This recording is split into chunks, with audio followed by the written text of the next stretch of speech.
Mary of Hong Ampama, and as I said earlier on, I'm an EAL teacher from Lincoln Community School, and I teach English to speakers of other languages from KG to grade 3.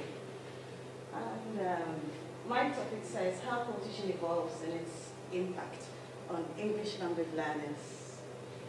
So, a little background to this research.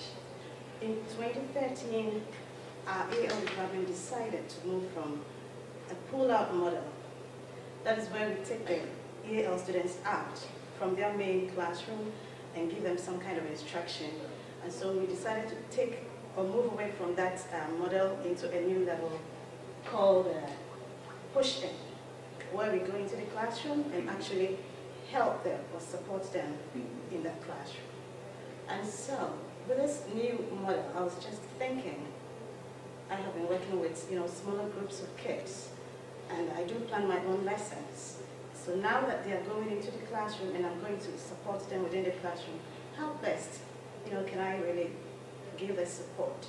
So lots of questions and options came to mind, and I had taken some courses in co-teaching, and they said it was really a good way to kind of support EAL students within the classroom. So the option of co-teaching came to mind, and I said, well, how about trying that? But then that is also new to our school.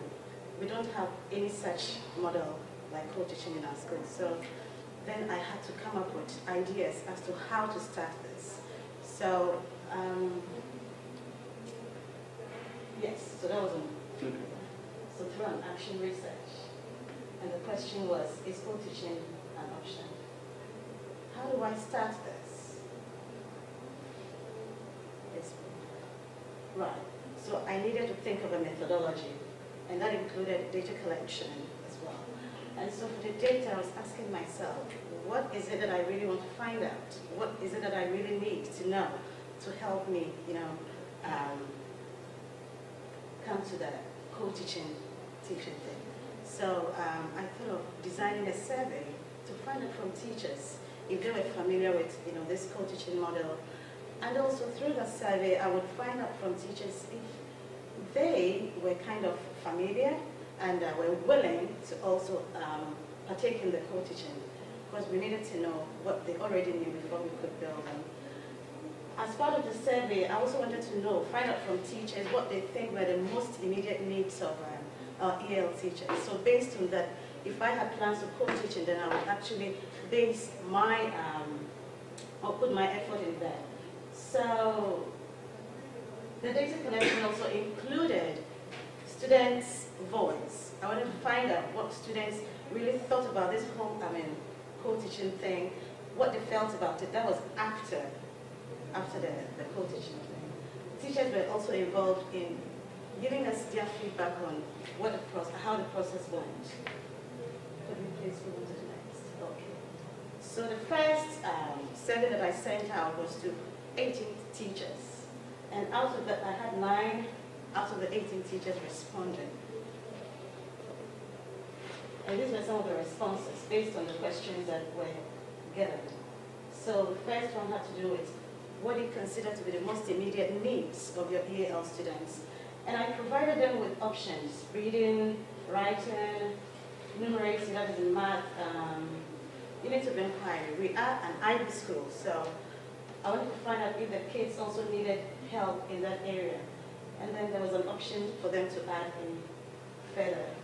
So this is also another one. EAL students are receiving, to find out if they thought EAL students were actually receiving enough support within the classroom. Some of them agreed, or most agreed. And this was also to get the teacher's voice. It wasn't like pushing co-teaching down their throat. So from them, what do they think would be a good way for the EAL teacher to kind of partake in the learning and the teaching process? So it wouldn't be like you're forcing your way into it. So options were also provided. Collaboration and planning, do you think would be a good way? Co-teaching, and do you think sharing EAL strategies would also be a good way to sharing the teaching and learning process? And other options, if they had. I also provided a list of the co-teaching models that where according to literature.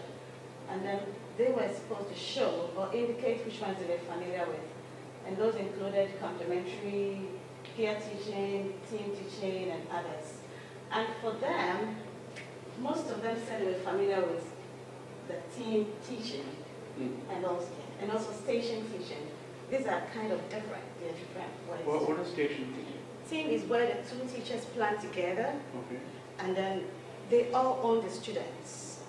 So it wouldn't be like, oh, this is my class, and these are my kids. So I am taking the leadership, in facilitating. But in a team teaching, we're all leading, we're all facilitating, we all own the students. So it's not just for the homework teacher. And it takes a lot of planning also for that. And the station teaching is where you have stations set up, and you have adults in charge, for each station.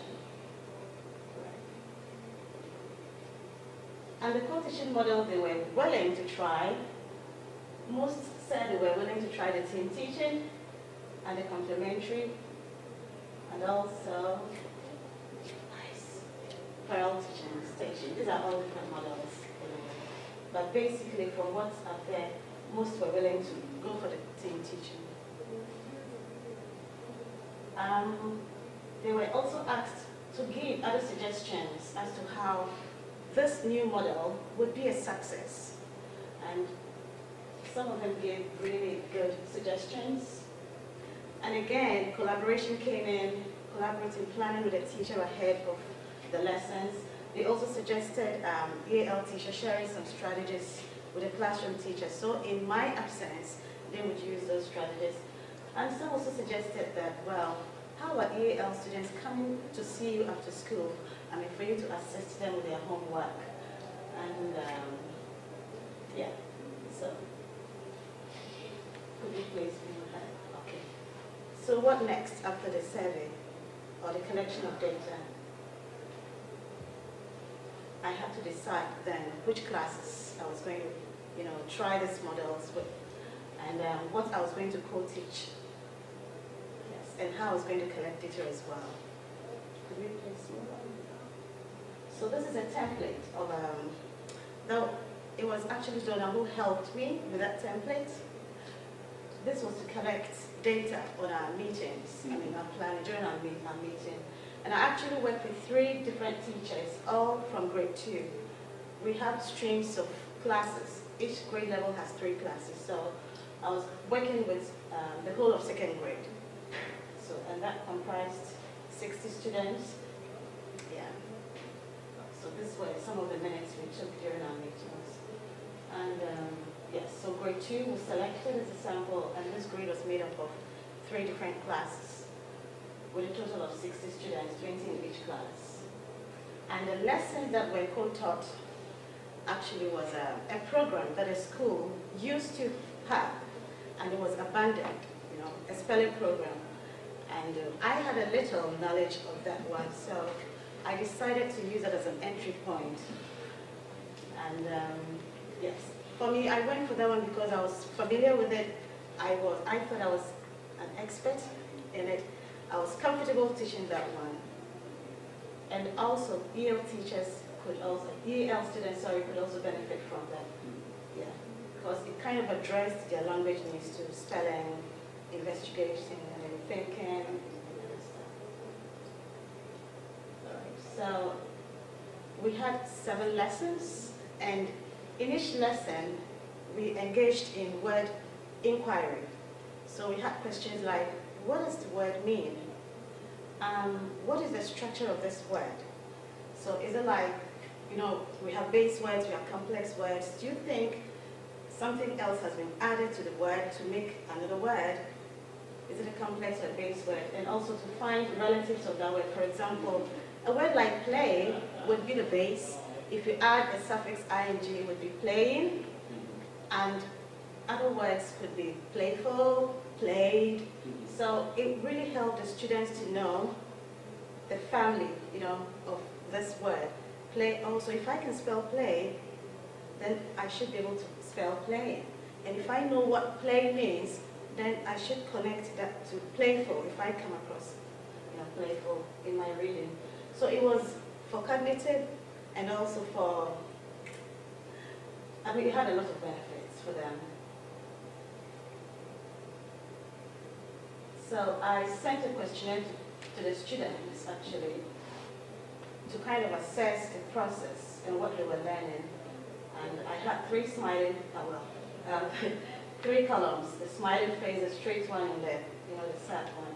The reason I used this model was because they are second graders, and I didn't want them to do a lot of writing. It was easier for them to quickly check. And so the questions were, where I am happy to have an EAL teacher sometimes teaching in my class. 40 students agreed, 18 were like, not really, and then 2 said, no. The second one had to do with, the EL teacher supports me when she comes to class. 43 agreed, and 41 also agreed that they have learned new strategies to help them in their reading or their learning. 50 also agreed that the EL teacher actually contributed to the teaching and the learning process. And 44 said it felt comfortable to have an additional adult in the class. The teachers I co-taught with were also given questionnaires to fill, and this is from one of them. I think the question was, what did you find, or what do you think? What do you think worked well in terms of planning? Thank you. Together? What do you think worked well in terms of planning? And she said, I think the planning was good because it gave the EL teacher the opportunity to plan ahead for the EL students. I like the shared teaching too, because of that, the EL teacher did not always adhere to the time set. I usually went, beyond the time, so that was that was helpful. And then the next question was, how did it impact your teaching as a homeroom teacher? As a homeroom teacher? And she said, I heard the children express ideas that I may have missed when I am teaching. I also got to know which areas I needed to go back to. So through the co-teaching, it's, kept her thinking, and she was able to get some more ideas about where to go in her next lesson. And any suggestions? She said, well, apart from real spelling lessons, maybe we should try math lessons together. So, and this came from another teacher that I co-taught. And she felt the discussions about our individual children, the EAL students, because during these planning times, we would sit down and talk about the EAL students, their problems, and how we could, support them. And she thought the discussions and the follow-ups really helped. And finding out whether she had seen some progress, she said, yeah, she noticed progress in the work of EAL students as well. And so the other suggestion had to do with, okay, so we can move on. Yeah, to put, she had lots of things in mind, so she was thinking of how she would always make sure she kept to her schedules concerning my coming in there. So can we please move? Okay. So the findings, benefits, and the challenges. What I found out about co-teaching was that it was best when you did it with not more than 2 teachers, because it took a lot of planning, talking, preparing materials. So at most, you should be working with 2 teachers. If you went beyond that, it wasn't going to work so well. And alongside EAL students, I think the class as a whole did benefit, and they still enjoy having an adult come into teaching their class. So it doesn't just benefit the EAL students, but the other students as well. And for me, I developed collaborative skills, which previously I didn't have that. And I only worked with smaller groups, but with the co-teaching, I could, stand in front of, I'm now able, and I continue to co-teach with the teachers as well. I'm now able to stand in front of 20 kids, or sometimes 40 if they're lumped together, to have a lesson, and I think that is a big growth for me. I have also developed teacher action research skills through donors facilitation, and I think it's actually peps me on, peps me up to go for more challenges, more problems to solve. I have become more confident again in planning and co-teaching. For the challenges, I think the main one had to do with combining the action research with Teaching. exactly my teaching responsibility. And I know I didn't make lots of deadlines, but again, Donna was so patient and tolerant. Right. And the other thing I found out was that besides the co-teaching, some EL students still needed support outside that. They still needed to be pulled out, even in the course of the push-up. So basically, this is what I did for my action research. But thank you.